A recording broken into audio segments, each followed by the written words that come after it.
어떤 항구에 예인선이 있었습니다. 예인선은 다른 선박을 끌고 항구에 안전하게 도착할 수 있도록 돕는 그런 배입니다. 그런데 이 예인선의 선장은 난폭하게 운전하기로 아주 유명한 그런 사람입니다.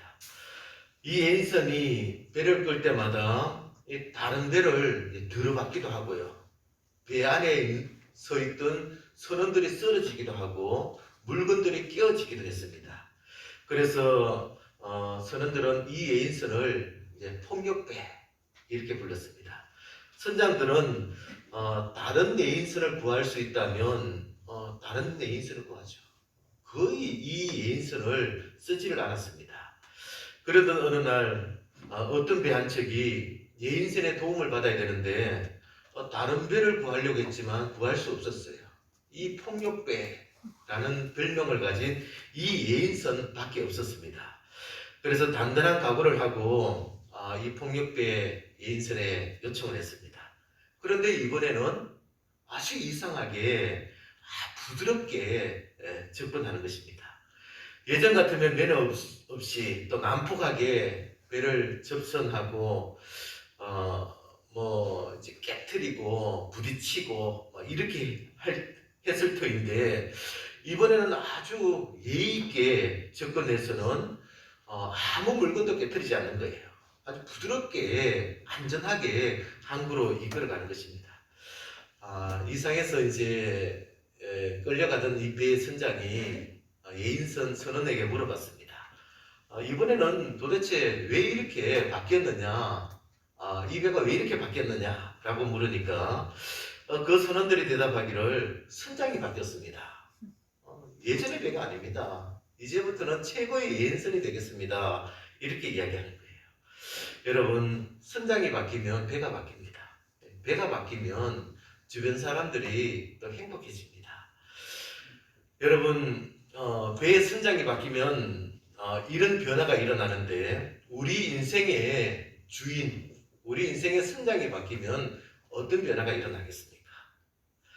여러분 인생의 주인은 누구이십니까? 선장은 누구입니까? 돈입니까? 사랑입니까? 명예입니까? 권력입니까? 아니면 훌륭한 사람, 존경할 만한 사람입니까? 아니면 자기 자신입니까? 우리 인생도 어떤 선장이 타고 있느냐에 따라서 달라집니다. 예수님을 우리 삶의 선장으로, 우리 삶의 주인으로 모시면 환경과 상황과 처지가 달라지지 않는다 할지라도 우리 생각이 달라집니다. 우리의 관점이 달라집니다. 우리의 목표가 달라집니다. 가치와 태도가 달라집니다. 우리 모두 예수님을 우리 인생의 주인으로 삼고 선장으로 삼아 주님과 함께 또 주님의 계획을 또 이뤄가며 주님의 도우심 속에서 모든 일을 해결해 나가는 저와 여러분 되시기를 간절히 축원합니다. 여러분, 오늘 말씀을 보시면 제자들이 누가 크냐라는 문제로 싸우고 있습니다. 제자들의 관심은 하나밖에 없었어요. 이번에 예수님께서 예루살렘에 올라가시면 왕이 되실 터인데 당연히 그때는 자기들이 신하가 될 것 아니겠습니까? 그러면은 누가 높은 자리에 앉는 신하가 될 것인가? 여기에 대한 관심밖에 없었습니다. 예수님은 아주 강력한 힘을 가진 왕이 되실 것이고 자기들도 높은 자리에 앉아서 백성들을 다스린다라고 생각했습니다. 예수님이 이 땅의 진짜 주인이지 않습니까? 진짜 주님으로 이 땅에 오셨는데 자기들도 주님을 따르는 진짜 주인의 종으로서 백성들을 위해 군림하면서 통치할 거다 이렇게 생각했습니다. 제자들의 생각은 될 수 있으면 더 높은 자리, 더 힘 있는 자리, 더 큰 권세를 가진 자리에 앉는 것입니다. 그것 때문에 서로 싸우고 있었습니다. 그때 가장 큰 자이신 예수님께서 제자들을 다 불러 모시고 진짜 가장 큰 자가 되려면 어떻게 해야 되는지를 가르쳐 주셨습니다. 예수님을 주인으로 모신 사람, 예수님을 선장으로 모신 사람은 어떻게 살아야 하는지를 가르쳐 주신 것입니다. 35절 말씀인데요. 35절 말씀 우리 같이 한번 읽겠습니다. 예수께서 앉으사 열두 제자를 불러서 이르시되 누구든지 첫째가 되고자 하면 무사람의 끝이 되고 무사람을 섬기는 자가 되어야 하리라 하시고. 아멘. 첫째가 되고자 하면 첫째는 가장 큰 사람, 가장 높은 사람 이런 뜻이지 않습니까? 무사람의 끝이 되며, 끝이라는 것은 가장 낮은 자리입니다. 종의 자리이죠. 무사람을 섬기는 자가 되라. 종처럼 섬기는 사람 삶을 살아가라 라고 말씀해 주고 있습니다. 예수님께서는 서로 내가 더 크다 라고 싸우고 있는 제자들을 향해서 요구하셨습니다. 가장 큰 사람이 되기 위해서는 가장 낮은 종의 자리에 서서 종처럼 섬기는 자가 되어야 한다. 여러분, 이 요구는 예수님께서 말로만 하신 게 아닙니다. 이제까지 제자들에게 친히 보여주신 모습입니다. 예수님은 하나님의 아들이시지 않습니까? 하늘에 계신 하나님 그 자체이십니다. 그런데 그 영광 다 버리시고 낮고 천한 이 땅으로 오셨습니다. 당연히 왕의 권세를 가지고 자기 백성에게 왔습니다. 그러나 그 권세로 군림하지 않았습니다. 왕의 권세를 가지고 왔지만 종의 모습으로 섬겨주셨습니다. 무리를 섬기시고 제자들을 섬기시고 반대자를 섬기시고 이방인을 섬겼습니다. 십자가를 전후로 해서는 가장 조롱받는 자리까지 내려가서 가장 고통받는 자리까지 내려가셨습니다. 가장 저주스러운 이 십자가 그 자리까지 내려가셨어요. 가장 무가치한 자리, 죽음의 자리까지 내려가셔서 우리를 섬겨주셨습니다. 왜 섬겼습니까? 이 길이 자기 백성들을 구원하는 길이시기에, 이 길이 자기 백성들을 풍성하게 하는 길이기에, 이 길이 자기 백성들을 가장 행복하게 하는 길이기에 이렇게 섬겨주셨습니다. 여러분, 예수님께서는 왕의 권세를 가지고 이 땅에 오셨지만 낮아지셔서 종의 모습으로 섬기셨습니다. 그러기에 큰 자가 되고자 하는 이 제자들도 동일하게 종의 모습으로 섬길 것을 요구하셨습니다. 이 요구는 지금도 유효합니다.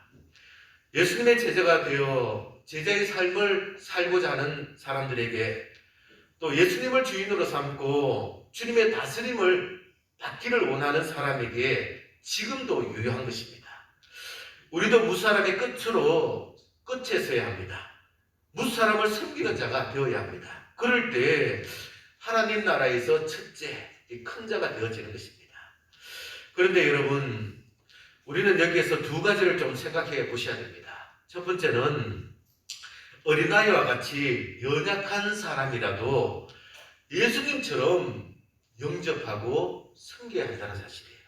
37절 말씀입니다. 37절 말씀 보시면 제가 내용만 말씀드리겠습니다. 예수의 이름으로 어린아이 하나를 영접하면 예수님을 영접한 것이고, 예수님을 영접한 것이면 또 하나님을 영접한 것입니다. 오늘 본문에는 없지만 예수님의 이름으로 어린아이에게 물 한 그릇 대접한 것도 결단코 잊지 않고 갚아주시겠다 이렇게 말씀하셨어요.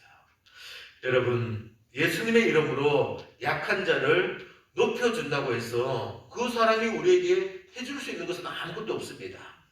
하지만 그것을 지켜보시던 우리 주님께서 대신 높여주신다는 거예요. 주님의 이름으로 약한 자를 섬기고 대접해준다고 해서 그 사람들이 우리에게 해줄 수 있는 것은 아무것도 없습니다.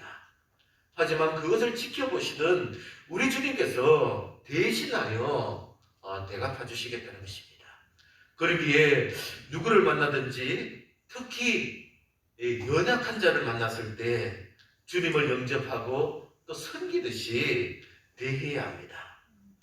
그리고 또한 두 번째는 스스로 낮아져야 합니다. 여러분, 우리가 종의 자리에 내려가 종의 모습으로 섬긴다 할지라도 다 주님을 기쁘시게 하는 것은 아닙니다. 억지로 하면 주님께서 기뻐하지 않습니다. 상급에 대한 욕심, 이 욕심으로 하면 기뻐하지 않습니다. 스스로 낮아져야 합니다. 여러분, 주님께서는 백성들과 또 제자들, 반제자들, 이방인들을 섬기셨는데 그 근원적인 이유가 무엇입니까? 그 근원적인 이유는 불쌍히 여기는 마음, 그들을 사랑하는 마음 때문입니다. 굶주린 백성들을 불쌍히 여겨서 보리떡 5개와 물고기 2마리로 남자만 5,000명을 배불리 먹이셨지 않습니까? 힘겹게 노젓는 이 제자들을 불쌍히 여기셔서 새벽 4시에 물리를 걸어가서 그들을 건져주셨습니다. 사사건건 시비 거는 또 서기관들, 바리새인들, 자신을 죽이려 하던 이 사람들도 불쌍히 여겨주셔서 율법을 바로 이해할 수 있도록 또 가르쳐 주셨지 않습니까? 딸을 고치기 위해 간절히 매달리는 이방인을 불쌍히 여기셔서 시기를 앞당겨서 구원해 주셨습니다. 예수님께서는 억지로 마지못해 떠밀려서 그렇게 하신 것이 아닙니다. 예수님께서는 그를 불쌍히 여기기 때문에, 그들을 사랑하기 때문에, 긍휼히 여기기 때문에 하늘 영광 버리고 이 땅에 오셔서 스스로 낮아지셔서 종의 모습으로 섬겨주셨습니다. 예수님을 주인으로 삼아 따르던 바울도 마찬가지예요.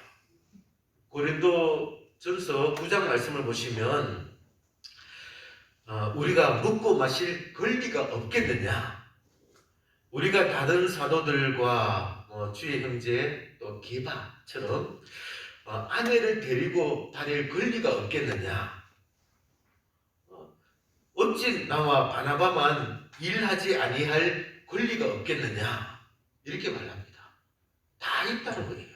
먹고 마실 권리도 결혼해서 아내를 데려다니면서 또 사역할 권리도, 힘들고 어렵게 일하지 아니할 수 있는 권리도 다 있다는 것입니다. 그런데 왜 그 권리를 스스로 포기했습니까? 그 이유는 복음을 위하여 그렇게 하지 않았습니까? 마음껏 복음 전하기 위해서 자기가 가지고 있는 모든 권리를 다 포기했습니다.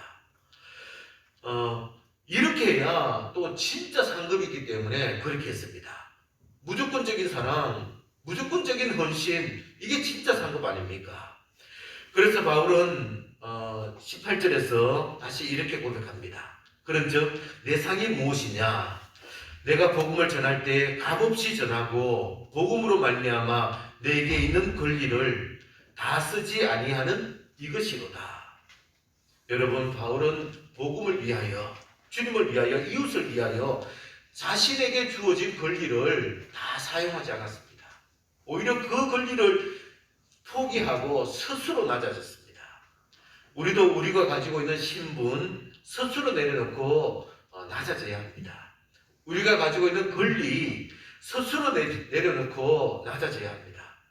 그런데 여러분, 주님의 이름으로 어린 사람, 이 어린 사람을 손님처럼 영접하고 우리에게 주신 신분도 권리도 다 내려놓으면 우리만 손해 아니겠어요? 우리만 억울한 일 아니겠습니까? 그런데 놀라운 것은 이렇게 하면 우리에게 놀라운 변화가 있다는 것입니다. 세상을 바라보는 눈이 달라집니다. 삶의 의미가 바뀌게 됩니다. 연탄기를 쓴 이철환이라는 작가가 있습니다. 교회 집사인데요. 이분은 아주 성공한 작가입니다. 교과서에 한 10편 정도의 작품이 실릴 정도로 성공한 그런 작가입니다. 그런데도 그는 죽고 싶을 정도로 아주 힘들고 어려운 그런 경험들을 이어가고 있습니다. 이명 아시죠? 이명, 귀에서 소리 나는 거. 매일 밤 늦게까지 가루를 했기 때문에 그는 16년 동안 이명에 시달렸습니다. 쇠파이프를 자르는 소리, 이 소리가 귀에서 막 들렸다는 거예요. 그리고 각종 정신병에 시달렸습니다. 작품 때문에 계속 고민하고 또 스트레스 속에 살아가다 보니까 강박증, 우울증, 공황장애, 어지럼증 등등 온갖 정신병에 시달리고 있었습니다. 그리고 젊은 나이에 너무 어지러워서 지팡이 없이는 다닐 수 없을 정도로 그런 어지러움증에 시달리고 있었습니다. 그런 그에게 지인이 찾아와서 물었습니다. 하나님을 믿으면 기쁜 일만 생깁니까? 하나님 믿으면 부자가 될 수 있습니까? 여러분, 여러분들은 어떻게 답해 주시겠습니까? 그는 이렇게 답했습니다. 첫 번째 질문을 던진 사람에게는 하나님을 믿으면 반드시 기쁜 일만 생긴다라고 말할 수 없습니다. 하지만 하나님을 믿으면 내가 당한 슬픔을 이전과는 다른 방식으로 받아들일 수 있습니다. 똑같은 상황, 똑같은 슬픔이라도 올바른 신앙을 가진 사람은 빨리 회복할 수 있습니다. 똑같은 상황, 또 이 슬픔을 가졌다 할지라도 빨리 치료하고 또 새로운 삶의 의미를 발견할 수 있습니다. 라고 얘기했습니다. 두 번째 질문을 던진 사람에게는 하나님을 믿으면 반드시 물질의 축복을 받는 것은 아닙니다. 하지만 하나님을 만나면 이전과는 전혀 다른 새로운 것을 볼 수 있습니다. 가난하지만 만족할 수 있습니다. 부족하지만 감사할 수 있습니다. 힘들고 어렵지만 소망을 가질 수 있습니다. 무기력한 것 같지만 열정적으로 일을 할 수 있습니다. 여러분, 예수님께서는 내가 더 크다라고 싸우고 있는 제자들을 향해서 큰 자가 되는 방법, 첫째가 되는 방법을 가르쳐 주셨습니다. 첫째가 되고자 하는 사람은 무사람의 끝이 되고 또 무사람을 섬기는 자가 되어야 됩니다. 그러기 위해서는 어린아이, 나보다 연약한 자들을 주님처럼 영접하고 섬겨야 됩니다. 우리가 가지고 있는 권리를 스스로 내려놓고 섬겨야 합니다. 그렇게 하면 주님께서는 세상을 보는 눈을 바꿔주십니다. 우리의 삶의 의미를 새롭게 깨닫도록 만들어주십니다. 지난 수요일부터 사순절이 시작되었습니다. 앞으로 40일 동안 주님이 우리를 구원하시기 위해 또 우리를 섬겨주시기 위해 가장 낮은 자리까지 내려가시고 가장 힘들고 어려운 고난의 자리까지 내려가신 그 모습들을 묵상하면서 지내게 될 것입니다. 이 기간 동안 우리도 주님처럼 가장 낮은 자리로 내려가서 나보다 연약한 자들을 주님처럼 영접하고 섬겨 나갑시다. 그러면 주님께서 우리에게 놀라운 은혜를 주실 것입니다. 이제까지 보던 세상과는 전혀 다른 영화를 열어주셔서 하나님 나라를 보게 하실 것입니다. 이제까지 우리가 생각했던 삶의 의미를 새롭게 해주셔서 오히려 우리가 정말 하나님의 큰 사랑을 받고 있고 또 하나님께서 귀하게 쓰신다는 사실을 깨닫게 될 것입니다. 여러분, 우리 인생의 주인 또 우리 인생의 선장은 주님이십니다. 이 사순절 기간 동안 주님과 함께 하면서 또 주님을 만나고 우리의 삶을 새롭게 만들어가는 또 저와 여러분 되시기를 간절히 축원합니다. 네, 기도드리겠습니다. 하나님 아버지 감사합니다. 주님께서 큰 자가 되고자 하는 자들에게 무사람의 끝이 되고 또 무사람을 섬기는 자가 되라 라고 말씀하셨습니다. 아버지 하나님, 누구를 만나든지 간에 주님처럼 대하며 섬기겠습니다. 우리에게 어떤 일이 주어진다 할지라도 하나님께서 맡긴 사명으로 생각하고 최선을 다하여 섬기겠습니다. 특별히 그 일을 감당하는데 우리의 체면이, 우리의 지위가 문제가 된다면 스스로 내려놓고 기꺼이 낮은 자리로 내려가서 섬기겠습니다. 섬길 때마다 하나님이 함께 하시는을 경험할 수 있게 도와주시옵소서. 하나님이 보는 세계를 바라볼 수 있게 도와주시옵소서. 하나님의 계획과 목적을 깨닫고 우리의 삶을 새롭게 변화시켜 나가게 도와주시옵소서. 예수님 이름으로 기도합니다. 아멘. 다 일어나셔서 620자 1절 찬양 드립니다.